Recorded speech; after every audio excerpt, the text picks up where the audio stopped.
Fire bike jet car race.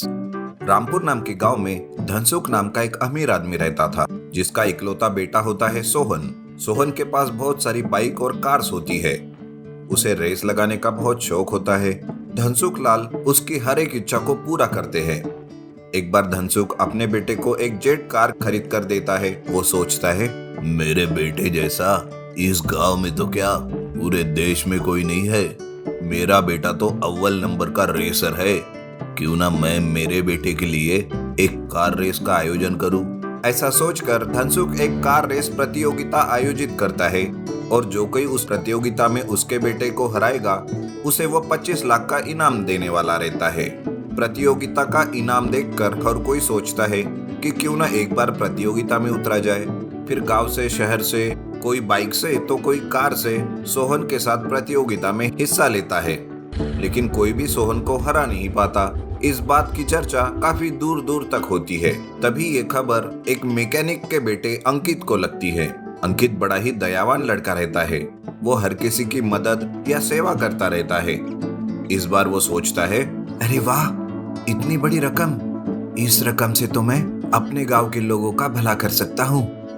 और तो और कुछ पैसे मैं अनाथालय में भी दान कर सकता हूँ। ये सोचकर वो अपने पिताजी के गैराज में एक रेसर बाइक बनाता है और मुकाबले के लिए तैयार हो जाता है। अपनी बाइक लेकर वो रेस के लिए आता है। सोहन अपनी जेट कार लेकर आता है। रेस चालू हो जाती है। अंकित बड़ी ही सावधानी से और तेजी से आगे बढ़ता है। ये सब सोहन देखता है और वो सोचता है, अरे आज तक तो काफी लल्लू पंजू आए थे जिन्हें हराना कोई मुश्किल काम नहीं था, लेकिन ये कहाँ से आया? इसे तो संभाल कर देखना पड़ेगा। ऐसा सोचकर सोहन अपनी जेट कार से अंकित के बाइक को धक्का देता है। जोर से धक्का देने की वजह से अंकित जोर से नीचे गिर जाता है और उसकी बाइक खराब हो जाती है। बेचारा अंकित अपने बाइक के पास बैठ मायूस हो जाता है। अरे ये क्या हो गया? इस सोहन ने तो प्रतियोगिता से ही मुझे निकाल दिया। मुझे लगा था कि मेरी बाइक कम से कम दूसरे नंबर पे तो आएगी, लेकिन सोहन की चालाकी के आगे तो मैं बिल्कुल भी टिक नहीं पाया। अंकित ऐसा सोचते हुए रहता है कि तभी वहां पर एक साधु महाराज आते हैं और अंकित से वो पूछते हैं, बेटा अंकित, ऐसे क्यों मायूस बैठे हो? अंकित सारी बात साधु महाराज को बता देता है। साधु महाराज अंकित की बात सुनकर सोचने लगते हैं, अरे कितने उच्च विचार है इस लड़के के। ये अपने गांव के लोगों की भलाई के लिए रेस जीतना चाहता है।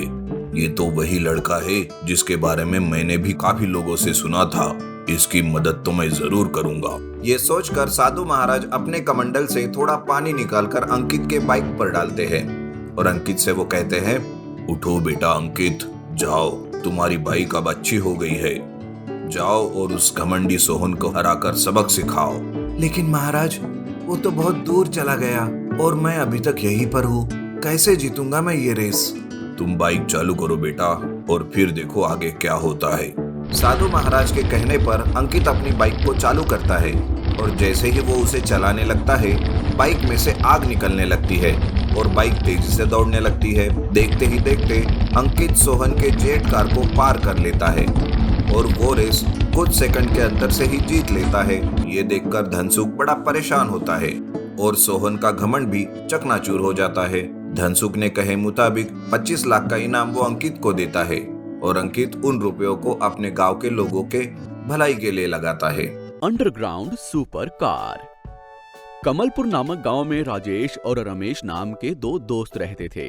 रमेश खूब पढ़ लिख कर विदेश गया और अच्छा खासा पैसा कमाकर वापस स्वदेश आ गया, लेकिन राजेश बिना पढ़े लिखे आवारों की तरह घूमता फिरता रह गया। हेलो रमेश, इंडिया वापस कब आए? लगता है खूब पैसा कमा कर आए हो। हाँ, इस वीक ही इंडिया वापस आया हूँ।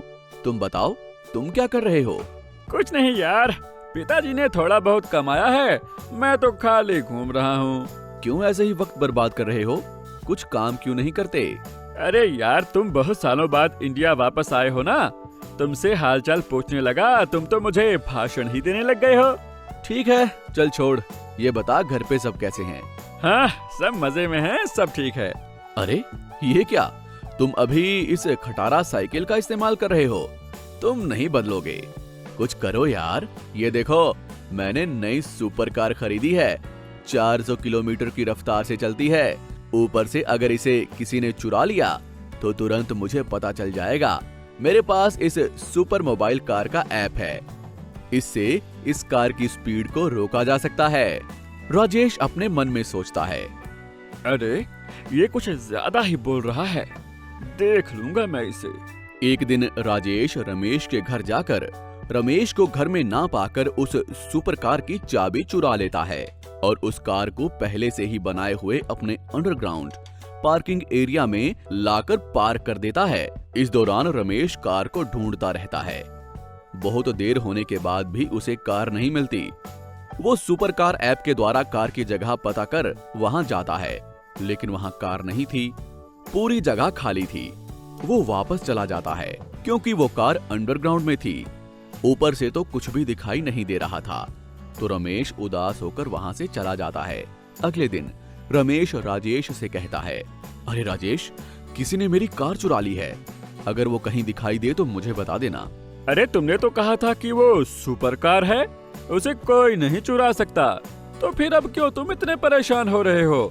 बड़ी बड़ी बातें अब काम नहीं आ रही हैं क्या? इस बात से उदास हो क्या? ठीक है, चलो तुम मेरे मित्र हो, मैं तुम्हें मेरी खटारा साइकिल देता हूँ, इसका इस्तेमाल कर लेना, मैं चलता हूँ। ये कहकर राजेश वहां से खुशी खुशी अपने घर की ओर चला जाता है। लेकिन रमेश बहुत सोचकर एक निर्णय लेता है। उसे राजेश पर थोड़ा सा शक होता है। वो अपनी जान पहचान वाले एक पुलिस वाले को सारी बात बताता है। अगले दिन से हूबहू सुपर कार अपने मित्र से लेकर उसका नंबर प्लेट भी सेम रखकर उस कार को अपने घर के सामने खड़ा करता है और राजेश को बुलाकर कहता है, अरे यार, आखिरकार मेरी सुपर कार मिल ही गई। एक नालायक चोर मेरी कार को चुराकर भाग रहा था और मैंने उसे पकड़ लिया। सच में? ये तो बहुत अच्छा हुआ, तुम्हारी कार तुम्हें मिल गई। अब ठीक है, मैं चलता हूँ। ये कहकर राजेश अपने मन में सोचता है, अरे ये क्या, ये कार इसे कैसे मिल गई? क्या ये सच कह रहा है या फिर कोई अंडरग्राउंड से कार चुराकर इसे दे गया हो? कुछ भी हो, पहले मुझे अंडरग्राउंड जाकर कार को देखना चाहिए। ये सोचकर राजेश वहां से निकलता है। पुलिस और रमेश भी चुपके से राजेश का पीछा करते हैं। राजेश एक जगह पर जाकर वहां इधर उधर देखने लगता है। वो वहां जमीन पर पड़ा हुआ एक बड़ा सा लोहे का टुकड़ा उठाकर जमीन के अंदर जाता है। रमेश और पुलिस भी उसी मार्ग से होते हुए पीछे जाते हैं। वहां अंडरग्राउंड में सुपर कार खड़ी थी। तुरंत पुलिस राजेश को गिरफ्तार करके उसे पुलिस स्टेशन ले जाती है और रमेश अपनी सुपर कार घर ले जाता है। ये कहानी हमें सिखाती है कि झूठ ज्यादा दिनों तक छुपा नहीं रह सकता, इसीलिए हमें कभी भी किसी को धोखा नहीं देना चाहिए और झूठ नहीं बोलना चाहिए। आपको हमारी ये कहानी कैसी लगी, हमें कमेंट बॉक्स में जरूर बताएं। और यदि आप ऐसी ही और भी कहानियां सुनना चाहते हैं तो हमारे चैनल को सब्सक्राइब करना ना भूलें। शुक्रिया।